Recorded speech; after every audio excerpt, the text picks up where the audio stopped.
Bien-aimés, nous bénissons le Seigneur pour la grâce qu'il nous donne de pouvoir venir te voir dans ta maison, là où tu te trouves pendant ce temps de confinement ou ce qui se passe dans le monde entier. Tu sais, nous avons toujours dit que quand tu es chrétien, tu es juste devant Dieu. Tu peux le lire dans ta Bible. Et aujourd'hui, je ne vais pas mettre les versets sur l'écran. Je vais commencer à le mettre bientôt. Mais je veux que tu lises ta Bible. Quand tu seras habitué avec nous, ou habitué à lire ta Bible, en ce moment-là, ce sera bien. Mais je vais te parler de quelque chose aujourd'hui où, dans ce moment de cette pandémie dans le monde entier, il est très important que tu puisses savoir, avoir ta position en tant que chrétien, en tant qu'enfant de Dieu. Parce que nous allons te parler du sang de Jésus aujourd'hui. La parole de Dieu dit quelque chose qui est très important dans le livre de Romains, Romains 3, versets 23 à 25. Il dit, car tous ont péché et sont privés de la gloire de Dieu.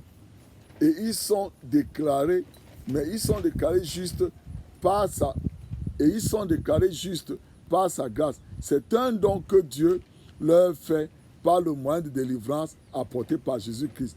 Lui de qui Dieu a offert comme une victime destinée à expier les péchés pour ceux qui croient en son sacrifice. Dieu montre ainsi qu'il est juste parce qu'il avait laissé à cause de nos péchés. Tu vois, donc je veux te parler de quelque chose de très important aujourd'hui. Tu vois, à cause du péché, tu as besoin du sacrifice. Voilà pourquoi tu vois dans les sociétés secrètes, quand tu vas dans les marabouts et tout cela, on va faire les sacrifices sanguins, on te dit d'apporter un animal pour tuer, ou alors dans les sociétés secrètes, ils ont besoin du sang humain pour se renforcer, tout cela. Mais tout cela ne leur donne qu'une victoire temporaire. Temporaire parce que ceux qui boivent le sang, ceux qui mangent la chair humaine, quand ils se regardent eux-mêmes, ils sont affligés par des maladies incurables. Ils souffrent sur leur corps mortel dans cette vie. Malgré qu'ils ont de l'argent, ils ont des maladies, avec des maladies dans lesquelles ils ne peuvent même pas trouver de guérison. Pourquoi? Parce qu'ils ont mangé la chair humaine, parce qu'ils ont bu le sang humain, parce que la Bible dit que tu ne boiras jamais, tu ne mangeras jamais le sang humain. Donc, la parole de Dieu est très claire. Donc, Jésus est venu dans ce monde pour être le seul qui a donné le pouvoir, qui nous a donné le pouvoir de boire son sang. Tu peux regarder cela dans mes vidéos, dans la communion et tout cela que nous prenons le vendredi. Mais aujourd'hui, je vais te parler de quelque chose de très important. Parce qu'il dit ici que Jésus est cette victime destinée à expier nos péchés. Jésus est cette victime que Dieu a réservée pour payer nos péchés. Voilà pourquoi quand tu vois dans le livre de Jean 1, 29, je lis dans la Bible du Semeur, il dit, le lendemain, Jean aperçut Jésus qui se dirigeait vers lui. Alors il s'écria, voici l'agneau de Dieu qui enlève le péché du monde. Donc, Jésus est cet agneau qui enlève le péché du monde. Tu vas voir par exemple dans le livre de Exode 12. Tu vas voir tout Exode 12. Dieu avait dit aux Israélites, vous allez prendre un agneau sans péché, sans défaut, un agneau ou un mouton ou une chèvre, il faut prendre cela sans celui qui est clair, mais qui est un mâle, qui n'est pas boiteux, qui n'est pas infirme. Vous allez le prendre et vous allez le sacrifier par famille, vous allez le tuer et vous allez prendre le sang pour le mettre sur le linteau de votre porte, à gauche, à droite et en haut, ce qui fait le signe de la croix. Donc, quand tu fais cela, quand l'ange de la mort va passer, il passera au-dessus de vous.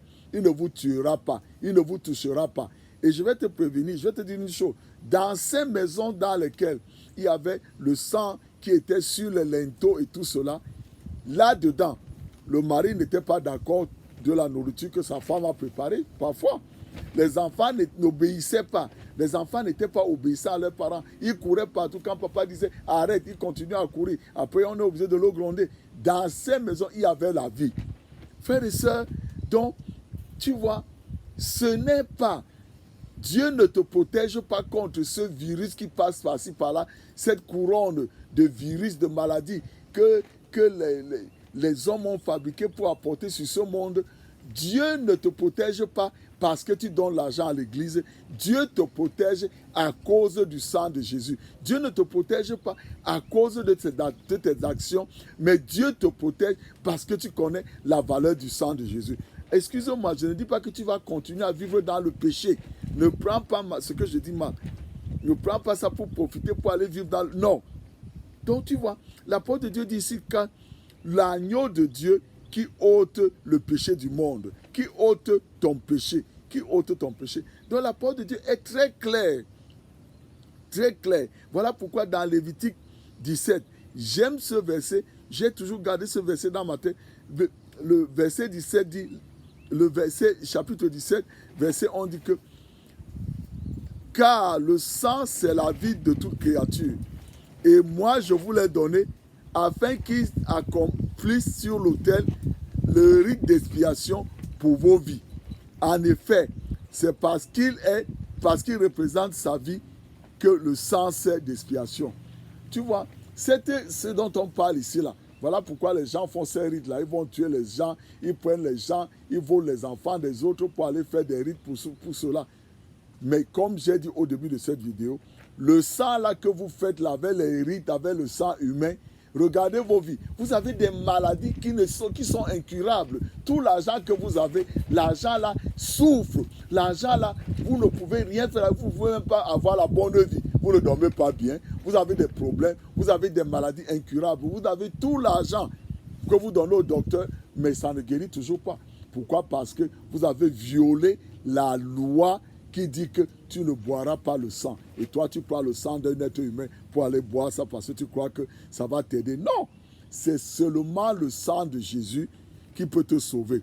C'est le sang de Jésus qui délivre de la malédiction. C'est le sang de Jésus qui te protège contre cette couronne de ces virus qu'on a mis sur le monde entier.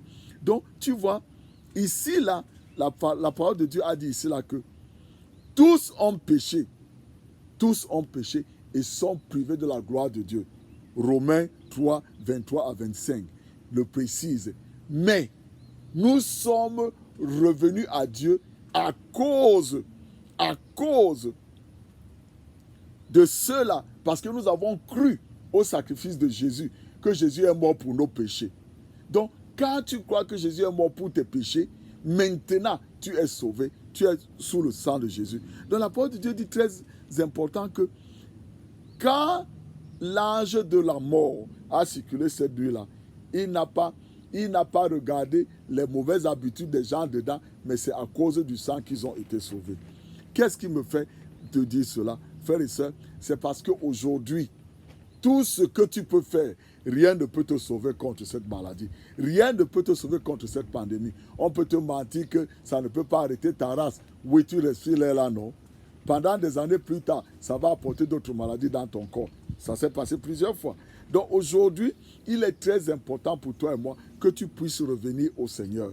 Que tu puisses revenir au Seigneur et que tu ouvres ta bouche en disant que je couvre ma famille avec le sang de Jésus. Je couvre ma maison avec le sang de Jésus.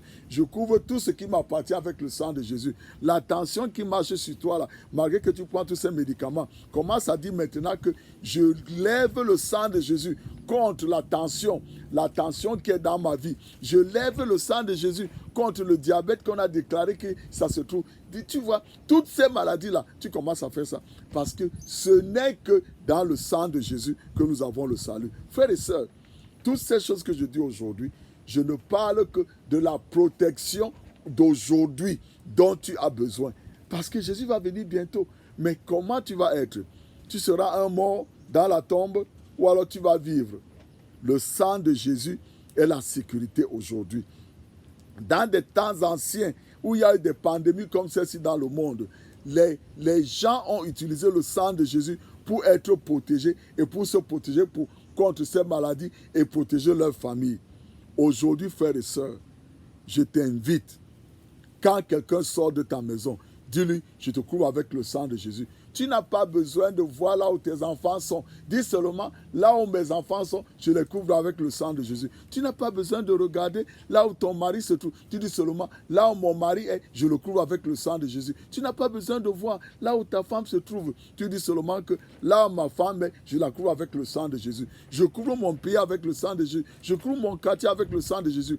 Plus tu le dis, frères et sœurs, quand tu parles du sang de Jésus, tu ne vois pas les microbes qui volent. Tu ne vois pas le sang de Jésus aussi. Mais Dieu voit les microbes. Dieu voit le sang de Jésus. Le diable voit le sang de Jésus et il fuit. Donc toi, frères et sœurs, ouvre ta bouche aujourd'hui et commence à déclarer sur toi-même, je me couvre avec le sang de Jésus. Je couvre mon épouse avec le sang de Jésus. Je couvre ma maison avec le sang de Jésus. Je couvre mon compte bancaire avec le sang de Jésus. Je couvre mon ministère avec le sang de Jésus. Je couvre mes enfants avec le sang de Jésus. Je couvre toutes mes voitures, les enfants, les voitures de mes enfants, les voitures de mon épouse. Je les couvre avec le sang de Jésus. Je couvre tout ce qui nous appartient avec le sang de Jésus. Seigneur, je te remercie pour la présence du sang de Jésus qui est dans mon lit, dans ma chambre, dans ma maison, qui couvre mes enfants partout où ils sont. Frère, si tu le fais, tu vas vivre dans ce monde. La pandémie qui là va passer, elle ne te touchera pas. Et tu n'auras pas les séquelles de ça dans ta vie. Tout ce que j'ai dit aujourd'hui, je n'ai fait que parler aux chrétiens. Le fait d'aller à l'église, être ancien de l'église, tu portes le manteau blanc là, des anciens de l'église, ne te fait pas être chrétien. C'est le fait que tu dis, Seigneur Jésus, je t'accepte comme mon sauveur personnel et à partir d'aujourd'hui, j'accepte ce que tu as accompli pour moi à la croix. Par ta mort, tu m'as racheté des malédictions de ma tribu et de toutes ces choses. Aujourd'hui, tu m'as fait une nouvelle créature. Je t'accepte parce que tu as pardonné mes péchés. Et Seigneur, comme tu as pardonné mes péchés et que Dieu t'a glorifié en te ressuscitant d'entre les morts, je reçois le Saint-Esprit maintenant, qui est la promesse que tu m'as donnée, que tu as dit que le Saint-Esprit va venir pour m'enseigner toutes choses. Donc je reçois le baptême du Saint-Esprit aujourd'hui. Je reçois le baptême du Saint-Esprit. Comme tu commences à le remercier, Seigneur, je te remercie. Je te remercie pour le baptême du Saint-Esprit. Tu vas voir, plus tu le remercies, tu vas voir que ta langue va commencer à parler la langue que Dieu seul comprend. La langue que c'est Jésus qui entend cette langue. C'est Dieu seul qui entend cette langue. On appelle cette langue-là le parlant langue. Tu commences ça kama sendele ke moka ma sendele ma les sama sendele ke molo ma sandala mandala ba sondolo kombola ma sendele la ma sandala mondala ba sendele ke moka ma sandala mendele ma se ke mokolo ma sendele ba kandala mendele ba sandala. Tu vas déjà arrêter. Je ne cherche pas à avoir l'interprétation. Parce que je parle à Dieu. C'est le Saint-Esprit qui est en moi qui parle à Dieu de ma vie, de ma famille. Et il parle aussi à moi de toi qui es en train de regarder cette vidéo que maintenant, le genou qui te faisait mal là, il est guéri. Maintenant, le dos qui te faisait mal là est guéri. Maintenant, les maux de tête que tu avais là, maintenant, nous commandons à ces maux de tête de sécher et de mourir à partir de ces racines. Maintenant, dans ton corps, au nom de Jésus, nous te couvrons avec le sang de Jésus. Merci Seigneur. Merci pour ce ministère que tu envoies à travers cette vidéo.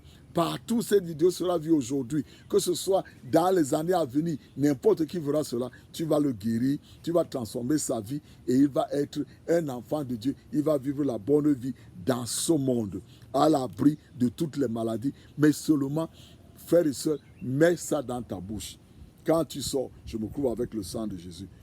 Partout, couvre ta voiture avec le sang de Jésus. Tu vois, tu le fais et tu vas voir les bénéfices. Je prie que le Seigneur te bénisse cette semaine. Je te couvre avec le sang de Jésus, toi et ta famille, partout où tu es. Je prie aussi, comme tu ne voyais pas bien, j'applique le sang de Jésus sur tes yeux maintenant, afin que le nuage qui se mettait déjà sur tes yeux, je libère le sang de Jésus sur tes yeux maintenant, afin que tu puisses voir clair. Que le Seigneur te bénisse. Si cette vidéo t'a béni, partage-la avec ta famille, partage-la avec tes amis, et va rendre témoignage que tu as écouté la parole de Dieu, tes yeux ont été ouverts. Tu as écouté la parole de Dieu, tu as été guéri de telle maladie. Que le Seigneur te bénisse et que le Seigneur te couvre et te protège au nom de Jésus. Amen.